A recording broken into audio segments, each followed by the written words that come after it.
Detalles del momento.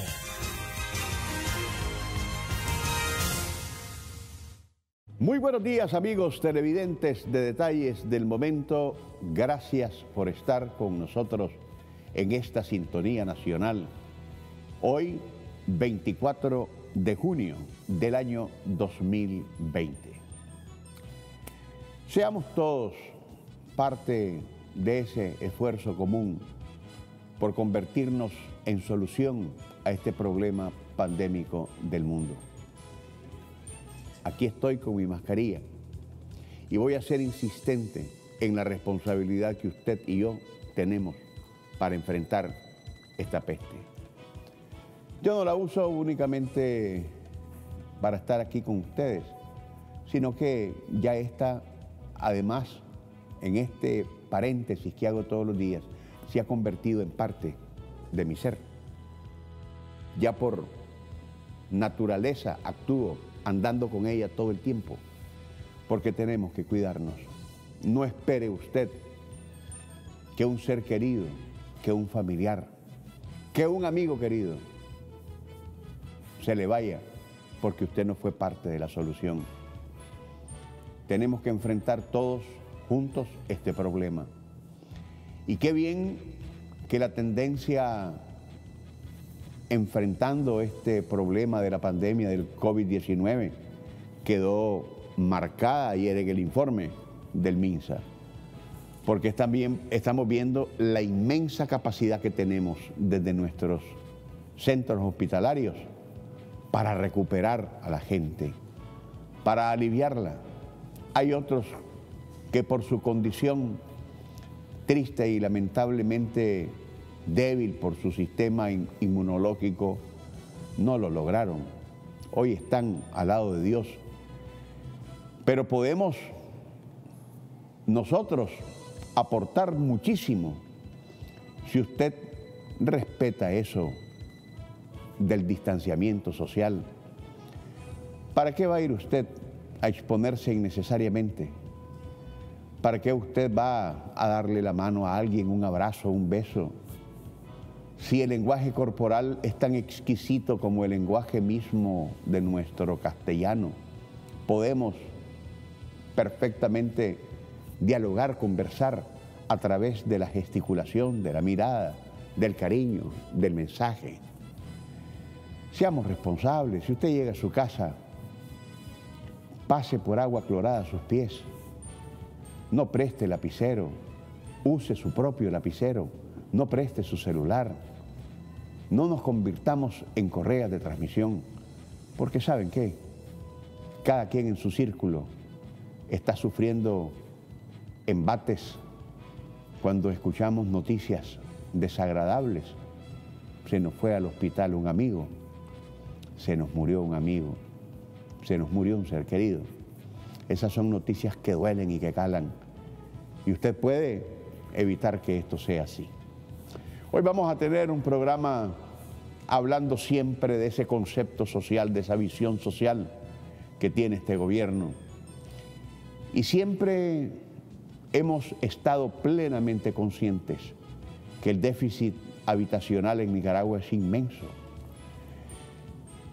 que poca respuesta se ha dado antes del 2007 a esto que es un derecho humano, para que el postergado de siempre, el que ve limitadas las posibilidades de poder adquirir un valor propio para vivir con dignidad, tenga como un medio para lograrlo. Y de estas cosas que son tan fundamentales e importantes, vamos a estar hablando hoy con la arquitecta Olivia Cano, codirectora ejecutiva del Instituto Nicaragüense de la Vivienda Urbana y Rural, para que nos exponga en el previo de la entrevista una radiografía de la situación habitacional de Nicaragua. Pero no solo eso, ¿qué se está haciendo desde el punto de vista de la estructura legal y jurídica para viabilizarlo? ¿Y qué es el componente efectivo de respuesta para poderlo impulsar? Pero mientras tanto, me voy a nuestro acostumbrado comentario editorial.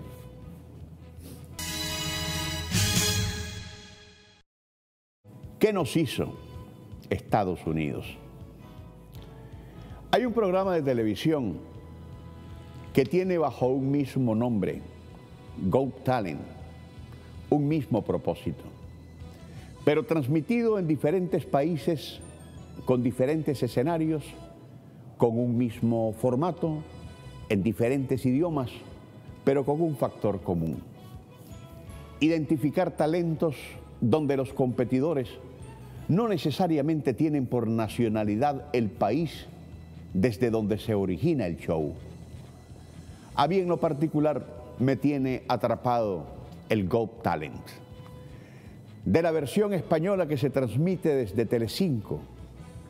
Y cuando tengo tiempo para verlo, me lleno de buenas vibras, me entretengo ampliamente y recargo mis energías, sobre todo ahora, en tiempos de pandemia, que nos impone autorregular nuestras actividades para no exponernos innecesariamente y contribuir así a la lucha contra esta peste a la que le vamos a ganar la guerra.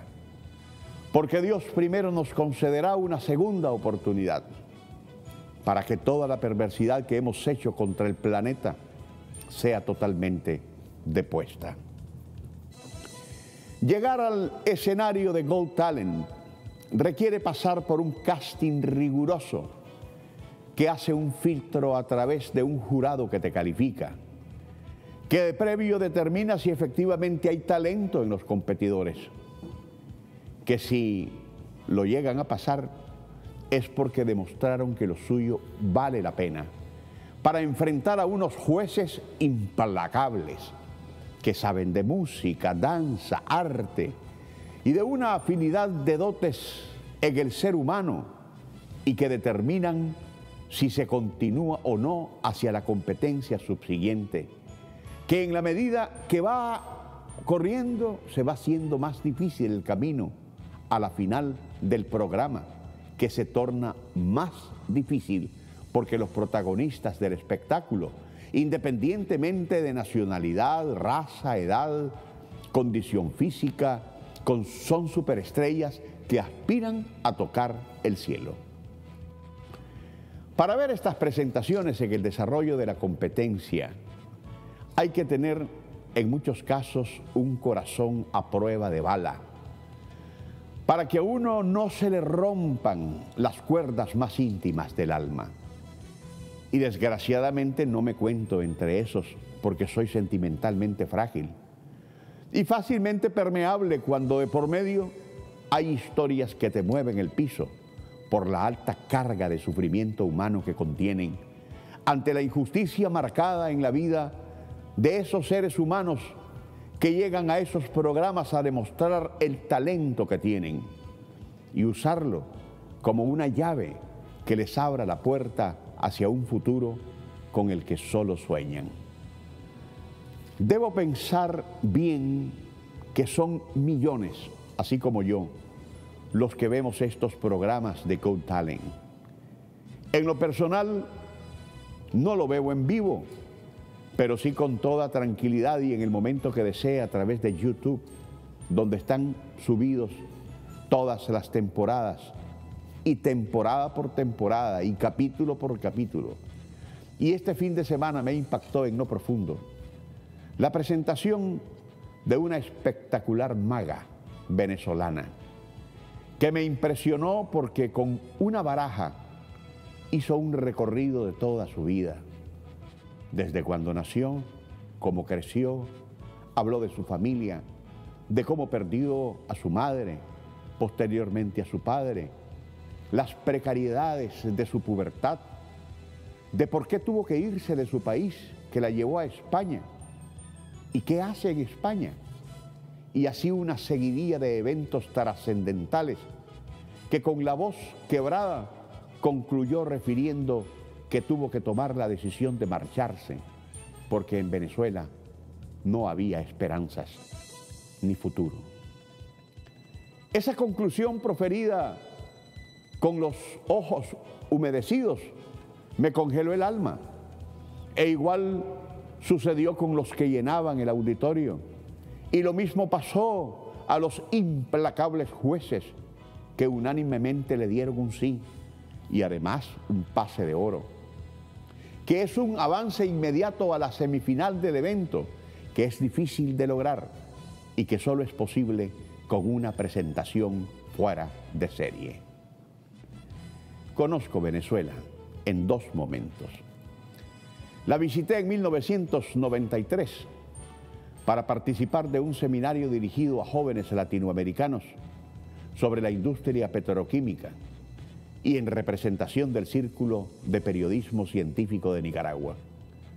Y a finales del año pasado, como parte de una delegación de periodistas del Poder Ciudadano en el primer Congreso Mundial de las Comunicaciones celebrado en Caracas. La Venezuela de 1993 era un país sumergido en una crisis originada por el vencimiento de sus partidos tradicionales y testigo protagónico del liderazgo emergente de Hugo Chávez Frías, que en aquel momento era un preso político. La Venezuela de 2019 era la post-Chávez, la representada por una revolución en marcha y defendida por la inmensa mayoría de su pueblo, pero indiscutiblemente empobrecida. Empobrecida por la política injerencista e invasiva de un imperio criminal, que es el causante de que muchos pueblos sufran y se vean empujados a emigrar a otros países, como le pasó a esa maga venezolana, Diana Díaz, que estremeció el corazón de sus coterráneos con un acto impresionante, imposible de descifrar, pero comprensible desde todo punto de vista. Es indignante e injusto conocer cómo Venezuela, siendo un país tan rico, atraviesa por una situación económica que ha llevado a miles de sus ciudadanos a buscar vida en otros países.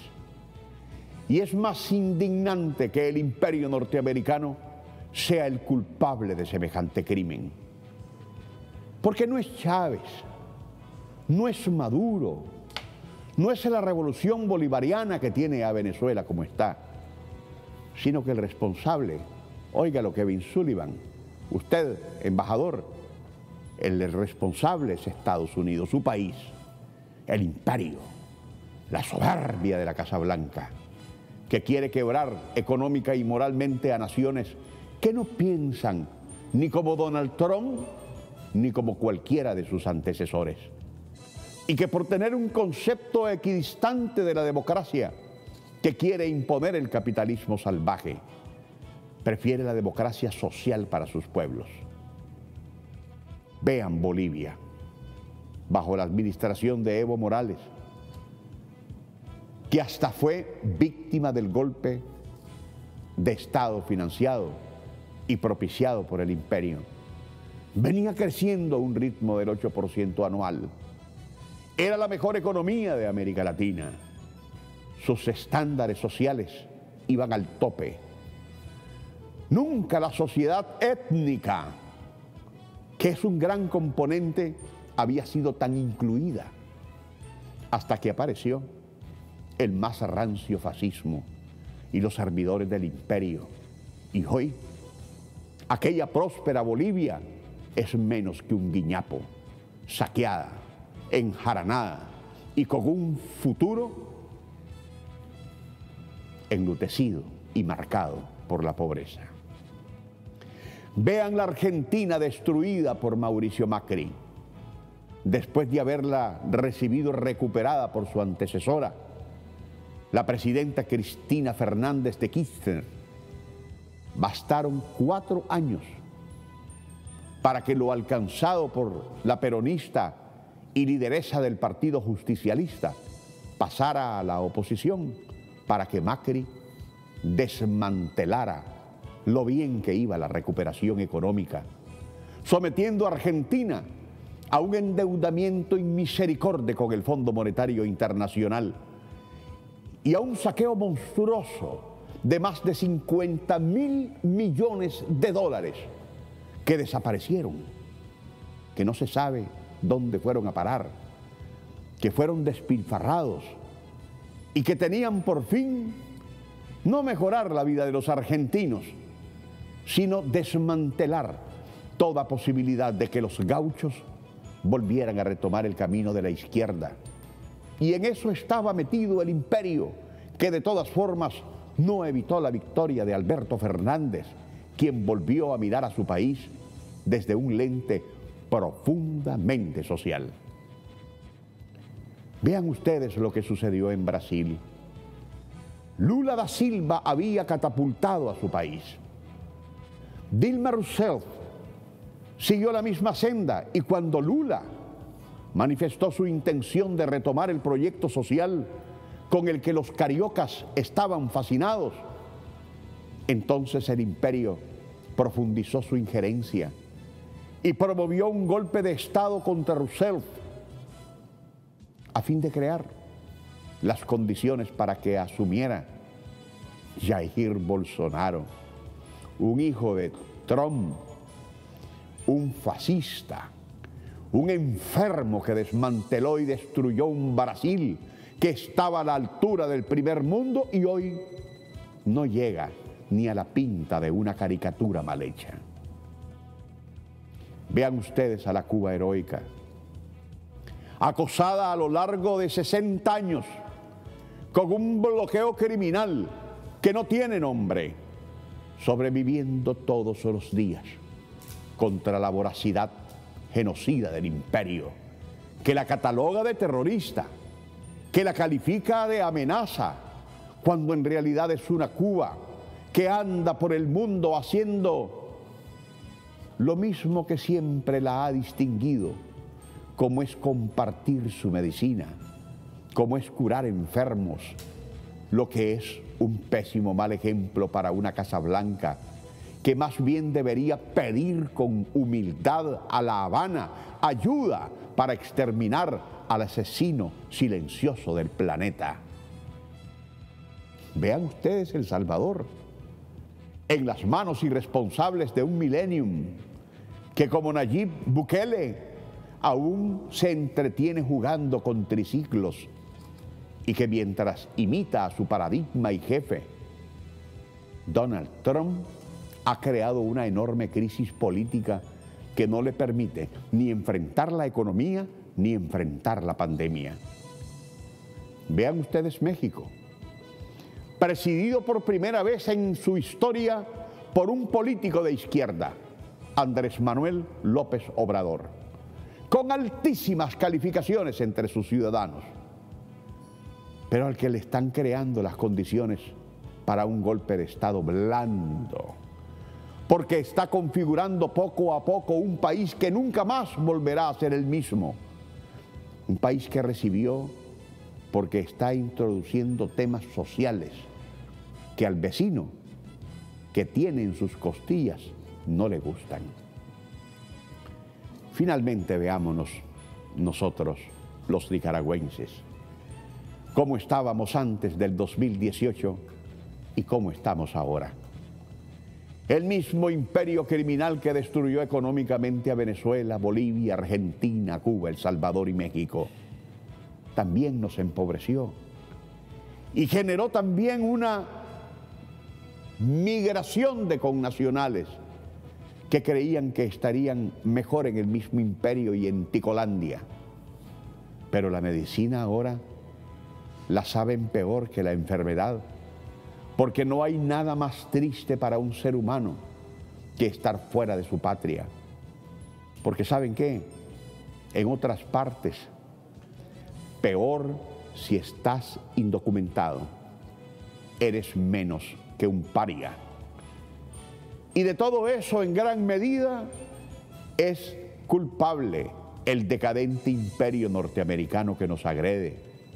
Y desgraciadamente, a instancias de algunos vendepatria que aquí y de la gusanera de Miami, que son magos célebres que desaparecieron 19 millones de dólares para la vida palaciega de terroristas que no merecen nuestra nacionalidad. Que Dios bendiga a Nicaragua. Dado que el magistral y espectacular show de magia de la venezolana Diana Díaz, que estremece el corazón con un acto imposible de descifrar, pero comprensible desde todo punto de vista, es algo único. No quiero que usted, amigo televidente, se quede con las ganas de disfrutarlo. De manera que preste mucha atención y permítanme compartirles esta historia mágica que además tiene un mensaje de esperanza y de superación que vale para todos. Adelante. Amigos televidentes de Detalles del Momento,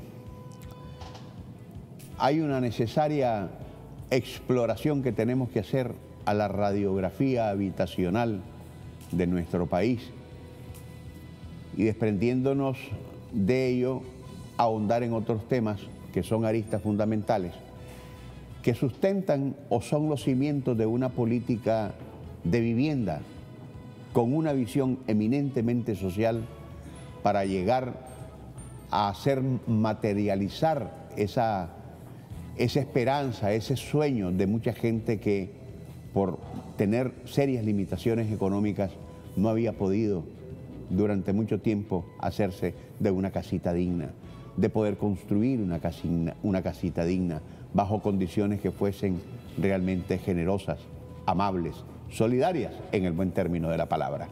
Por eso he invitado el día de hoy a la arquitecta Olivia Cano, quien es codirectora ejecutiva del Instituto Nicaragüense de la Vivienda Urbana y Rural, INVUR.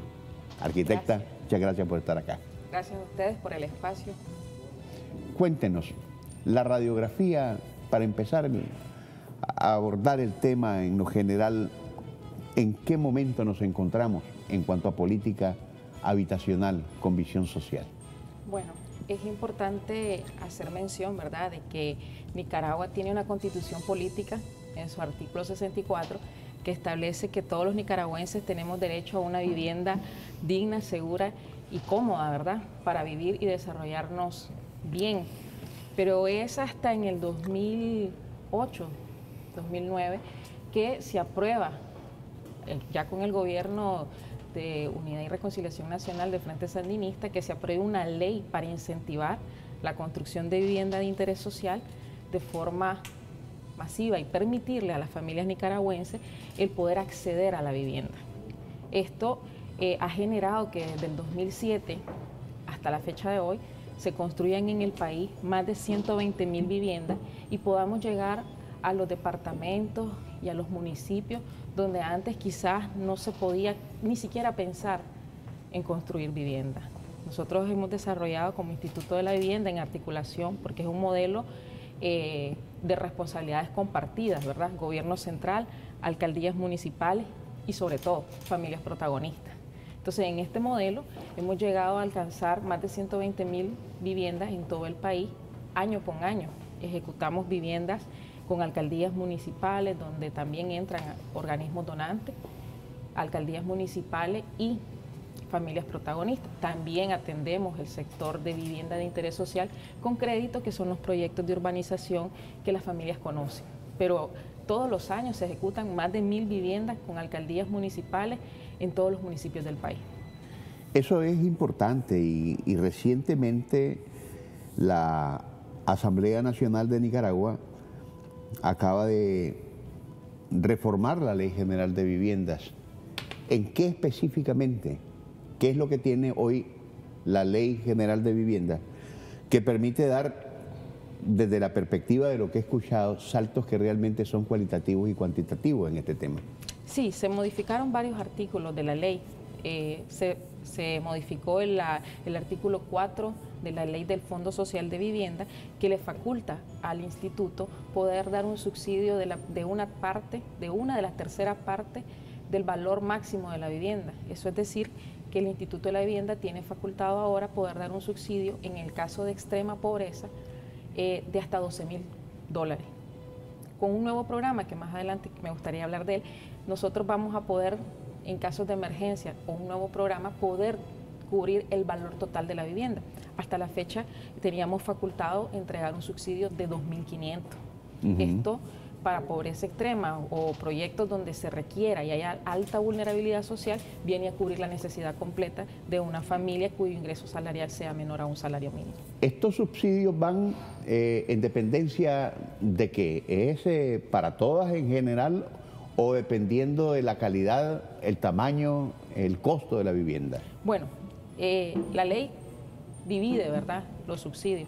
En el caso de pobreza extrema se modificó el artículo 4 del Fondo Social de Vivienda, pero la ley 677, donde se habla sobre el subsidio con proyectos de crédito, se establece que el subsidio será de hasta $3.500 según presupuesto general de la República y reglamentos, ¿verdad? Esto significa que para las familias cuyos ingresos salariales estén dentro de un salario mínimo a 4, el subsidio será de $3.500. Familias que superen estos montos será de $2.000 según el reglamento de un nuevo programa que estamos trabajando. Y a su vez establece que serán en proyectos cuyo valor sea menor a los $18.000. Esto lo que promueve es que los proyectos de vivienda tengan costos accesibles y la dinámica es poder desarrollar proyectos en todas las municipalidades del país, donde hasta la fecha existe mucha demanda, pero no existen proyectos con crédito donde las familias pueden acceder. Créditos y que sean créditos accesibles, ¿verdad? Porque ya hablando de una vivienda de $18.000, cuando el gobierno le va a dar un subsidio de $3.500, hace que la familia tenga mayor posibilidad de poder ser bancable. ¿Y cómo se filtra el proceso para poder acceder a una vivienda de esta naturaleza? Ustedes son una especie de instituto regulador. Así es. El Instituto de la Vivienda es el rector del sector vivienda, cuya... Para el área social. Para el área social. No, el rector del sector vivienda en general. Con una visión social.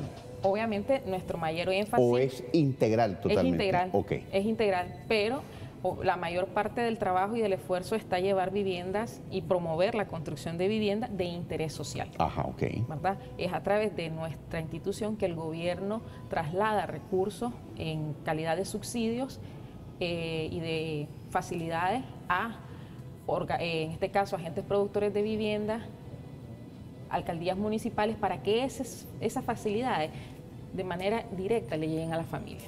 ¿Y cuál es el ente financiero que opera para esto? ¿Son todos los bancos? Ok. Desde el 2016, 17, desde el 2017 hasta la fecha estamos trabajando con un préstamo BESI, ¿verdad? Sin embargo, ahorita en abril se nos fue aprobado como país, el directorio del BESI aprobó para Nicaragua $171.6 millones. ¿Eso es plata? De plata, solamente para viviendas de interés social. Es decir, que con esos 171.6 millones estaremos construyendo en todo el país 18.600 viviendas de interés social, además de los esfuerzos que se hacen con recursos propios del país para construir viviendas en alcaldías municipales y cubrir pobreza extrema. De esos 171.6 millones que se van a trasladar al Banco Central para manejarse los recursos posteriormente por el INBUR, de esos 171, de esas 18.660 viviendas que se van a construir, 7.000 están destinadas a pobreza extrema. Por eso se requería modificar la ley, para que poder tener respaldo legal y poder el Instituto de la Vivienda trasladar recursos y cubrir el valor total de la vivienda a esos municipios, a esos departamentos que están colocados según el mapa bidimensional de pobreza, donde se van a construir total. Esa familia va a ser bendecida de forma total, porque la casa va a cubrirla todo el programa. El requisito de este programa, en este proceso de la parte de las 7.000 viviendas, es que las familias tengan menores de un salario mínimo, ese es uno de los requisitos, y que la vivienda que poseen o el espacio habitacional donde ellos habitan no tenga condiciones, estén en extrema vulnerabilidad social. Las alcaldías municipales serán los que seleccionan a las familias, obviamente con un trabajo de verificación por parte del Instituto de la Vivienda, para poder llevar todo el proceso de ejecución. Los montos de pago mensual, me imagino, son eminentemente bajos, pero tienen la rigurosidad claro, de poder garantizar que tienen capacidad de pago. Así es. Esas primeras 7.000, la casa es totalmente subsidiada. Las familias protagonistas, su aporte será tal vez en mano de obra, seguramente, porque siempre hay un aporte de la familia en la limpieza del terreno, la compactación del participar y en la capacitación de... O sea, la familia tiene un terreno. La familia tiene que tener un terreno legalmente inscrito, pero no debe de tener su vivienda condiciones habitables, saludables, pues, o sea, material precario, viviendas en extrema vulnerabilidad social. A esa familia, 7.000 familias así, en distintos municipios del país se les va a construir una vivienda totalmente subsidiada. Y luego vienen 7.000 viviendas más, que ahí es donde entra el crédito a muy bajo costo, con un subsidio de 3.500. ¿Y los intereses? Con intereses de 7.23 fijos por 20 años, 25 años, que puede ser el periodo máximo de dilatar el crédito. ¿Inamovible el interés? Inamovible, tasa fija, 7.23 por 25 años, viviendas cuyo costo sean menores a los $18.000, ¿verdad? Y posteriormente están 4.660 viviendas que se van a construir con urbanizadoras actualmente existentes o nuevos proyectos de vivienda de interés social con las mismas condiciones. Es importante mencionar que este préstamo del BESIE nos permite seguir colocando recursos en un banco que va a ser a través de una licitación pública internacional la que va a administrar los recursos, que le va a permitir a las familias tener créditos con tasa fija por 25 años, si así lo deciden, puede ser menos el periodo del crédito, pero esto permite que las familias tengan un impacto del ahorro de la cuota significativo. ¿Cuánto potenciaron, arquitecta, el interés del que desea una vivienda para acercarse a este programa desde que ya es un hecho la política de subsidio para la vivienda social por parte del gobierno? ¿Cuánto potenciamos? ¿Qué cantidad de gente se interesó realmente por acercarse al programa y tener acceso realmente a una vivienda de carácter social con toda la dignidad que se quiere?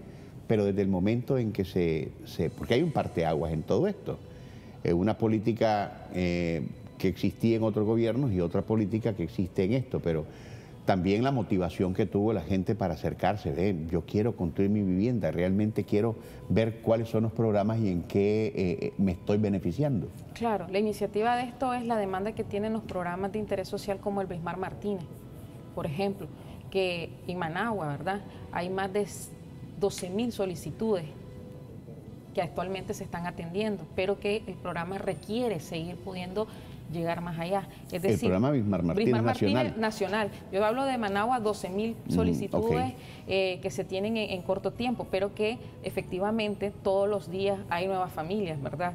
Familias que hoy se atienden, este año, 2 años, 3 años más, ya los jovencitos, niños que requieren una vivienda porque se casaron. Entonces la necesidad es siempre amplia en temas de vivienda.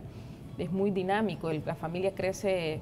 La cobertura siempre está abierta. Siempre está abierta, la demanda siempre existe. Entonces, en este sentido, dado el éxito de los programas como el Bismarck Martínez a nivel nacional, se requieren nuevos proyectos con crédito que puedan atender a ese sector informal, sobre todo, que no es bancable, pero que con estos tipos de programas permite formalizar y bancalizar a esa persona que va puntual con sus pagos, que tiene la capacidad, que tiene la necesidad y que es honesta y que siempre cumple, que a veces no tiene la oportunidad en el sistema bancario nacional. Amigos televidentes, estamos conversando con la arquitecta Olivia Cano, codirectora ejecutiva del Instituto Nicaragüense de la Vivienda Urbana y Rural. Tengo que hacer necesariamente una pausa comercial, pero usted no se mueva. Quédese aquí con detalles del momento. Ya regresamos.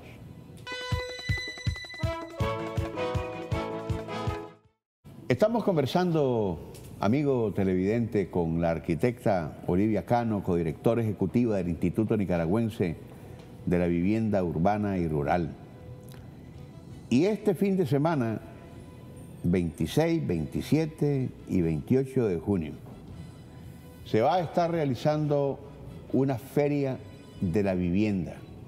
Entiendo que arquitecta en el Centro de Convenciones Olof Palme, ¿así es? Así es. Háblenos un poco quiénes van a estar presentes ahí, qué es lo que se va a ofrecer. Bueno, efectivamente los días 26, 27 y 28 de junio, este fin de semana, vamos a tener una feria, la primera feria que organiza el Instituto de la Vivienda para materia de viviendas únicamente de interés social. ¿Quiénes van a estar ahí? Los principales agentes productores de vivienda de interés social, el stand del INBUR, va a estar presente la Alcaldía de Managua con sus stand de proyectos Brismar Martínez, también INIFON presentando los proyectos Brismar Martínez de los municipios que están desarrollando dichos proyectos. Entonces, un espacio ideal para que las familias conozcan todas las ofertas que existen en materia de urbanización que ejecutan proyectos de vivienda de interés social y también el espacio idóneo para informarse de los incentivos que otorga el Instituto de la Vivienda, ¿verdad? El Gobierno de Reconciliación Nacional a través del Instituto de la Vivienda para saber qué es lo que tengo que hacer, cuánto es lo que me puedo ahorrar, que eso es importante saber cuánto las familias se ahorran al adquirir una vivienda de interés social, pero sobre todo informarse y poder tomar decisiones sabias en la selección correcta de la vivienda, porque como tienen a todos los urbanizadores ahí, tienen toda la oferta, pueden comparar precios, modelos, ubicación, que a veces es determinante donde queremos vivir, en un solo espacio. Es importante que la gente comprenda que en esta feria de vivienda se va a hablar del tema, pero ¿qué es lo que aplica en cuanto a vivienda se refiere? A ver, hay modalidades de terreno, yo construyo, pero hay modalidades de una cantidad de metros cuadrados para la construcción de una vivienda que puede ser menor al ofrecimiento de otra mayor, pero todo bajo el concepto mismo de la vivienda social. En ese sentido, ¿qué tipo de modalidades se van a proyectar? Bueno, es importante decir de que la vivienda de interés social es toda aquella que mide más de 36 metros cuadrados. Más de 36 metros cuadrados. Su precio no supera... ¿Más de 36 o menos de 36? Más de 36. Okay. Lo menos que pueden encontrar es una vivienda de 36 ¿Hasta metros cuánto? cuadrados. Es libre. Okay. Es libre, pues. Pero bueno, pero obviamente que el precio del cubren... mercado, el valor, lo que te determina es el precio de venta. Okay. Una vivienda que no supere, en el caso de, para recibir el bono, ¿verdad?, del Instituto de la Vivienda, que no supere los $30,000. Pero vivienda de interés social también es aquella que tiene un precio de $40,000 porque recibe los incentivos del subsidio a la tasa, recibe las exoneraciones del material de construcción que hace que esa vivienda llegue a ese precio. ¿Y hasta $40,000 o hasta $30,000? Recibe el bono. El bono. Y recibe y tiene la posibilidad de cubrir su crédito con el fideicomiso, que el gobierno ha puesto a disposición recursos en la banca para poder tener un préstamo con una tasa fija durante los 25 años. O sea, para que usted pueda tener un crédito, tiene que tener un precio menor de $30,000. ¿Y cuánto representa físicamente una vivienda social de $40,000? Puede representar fácilmente entre 48 y 60 metros cuadrados de espacio físico. Espacio físico. Pero las viviendas de 30,000 andan por los 45 a 50 metros cuadrados. Por ejemplo, Montenevo. Montenevo tiene 52 metros cuadrados. Es una vivienda que cuesta $10,500. Es un proyecto que se desarrolla en alianza público-privado. Recibe todos los incentivos del INBUR y tiene 52 metros cuadrados de espacio. A veces es mucho de cuánto le pone el agente productor de vivienda para garantizar la venta de la casa. ¿Cuál es el monto mínimo de alguien que pueda tener un interés por esta vivienda social, por supuesto? ¿Qué puede pagar? Digamos que pueda pagar 500, 600, 700 córdobas mensuales. ¿Cuál es el monto mínimo para que pueda acceder a una vivienda? A una vivienda de interés social ahora con estos nuevos proyectos, ¿verdad? Y con la reforma de la ley, porque la ley también reformó los alcances salariales. Por ejemplo, antes para poder acceder a un subsidio de gobierno tenías que ser salarios dentro de 1 a 7 salarios mínimos del sector construcción. Es decir, que para poder acceder a un bono tenías que ganar por lo menos tu primer salario mínimo 9.500 pesos. Ahora, como ya existe la oferta de viviendas favorables de hasta $10.500, permite que bajemos el rango salarial y ahora es de un salario promedio hasta 10. Es decir, una persona que gana 5.000 pesos, 5.500, ya es sujeta de crédito porque ya existen proyectos como el Blismar Martínez y Montenevo que les permite ser bancable. Eso es importantísimo lo que usted está marcando y a eso quería llegar. Porque hay muchas personas, arquitectas, que toda la vida han pasado soñando, pero cuando hablan de que yo prácticamente tengo un salario mínimo, va a ser difícil que yo pueda acceder a ese tipo de vivienda. Pero aquí entra en rigor algo importantísimo también que me imagino estará presente en materia de asesoría en la Feria de la Vivienda. Orientar al aspirante a tener una vivienda, la disciplina que hay que tener para poder acceder a esa vivienda. Sí. La ventaja es que ahora existe... Bueno, no se trata de que se regale todo. No. Pero son las leyes y las políticas de nuestro gobierno están dirigidas a facilitarle a la familia a que exista la oferta, porque antes la persona podía ganar 5.000 pesos, pero si no había proyectos como el Blismar Martínez o como Montenevo, su realidad no cambia. Actualmente lo que sigue ganando es lo mismo, lo único que ahora existen condiciones para que con ese salario las familias puedan tener una vivienda propia. Es por eso es que hago referencia de que siempre ha estado en la Constitución política que es un derecho de las familias tener una vivienda, pero es con este gobierno, es con el gobierno de Unidad y Reconciliación Nacional, las políticas de vivienda, el plan de desarrollo humano que está dirigido para la familia nicaragüense, que se puede materializar el que una familia pueda tener vivienda. Son estas condiciones que el gobierno pone a la disposición de la familia, proyectos, políticas y leyes para que la familia pueda materializar eso que por siempre va a ser el anhelo de todo ser humano y que nace desde niño, cuando dibujamos por primera vez la casita, nuestra familia, el sol, el perrito y los árboles. Hace un buen tiempo atrás, arquitecta, manejaban los que estaban en INBUR como estadística que el déficit habitacional del país andaba por los 500.000, 450.000 viviendas. Es obvio que el gobierno de Nicaragua, a partir del 2007, ha hecho una política de tal manera que la construcción, que los proyectos habitacionales se ven desde todo calibre, desde todo tipo, desde todo tamaño, desde todas posibilidades. ¿Tienen ustedes actualmente alguna estadística que refleje hasta dónde se ha logrado bajar ese déficit que se venía teniendo hace muchos años? Sí. Considerando el crecimiento demográfico del país también, ¿verdad? Claro, lo que pasa es que efectivamente muchos años sin construir proyectos de vivienda, muchos años. Actualmente hay 400.000 viviendas que requieren ser nuevas. 400.000 viviendas que requieren ser nuevas. Es mucho todavía lo que se tiene que hacer para reducir la brecha, pero el compromiso pues existe, la voluntad política y sobre todo la acción política de este gobierno para combatir la pobreza desde raíz, porque desde que comenzás a modificar la forma de vida de la familia, comenzás a combatir la pobreza. Imagínense cómo estaríamos si se hubiese mantenido estática esa posición de no avanzar en este tema.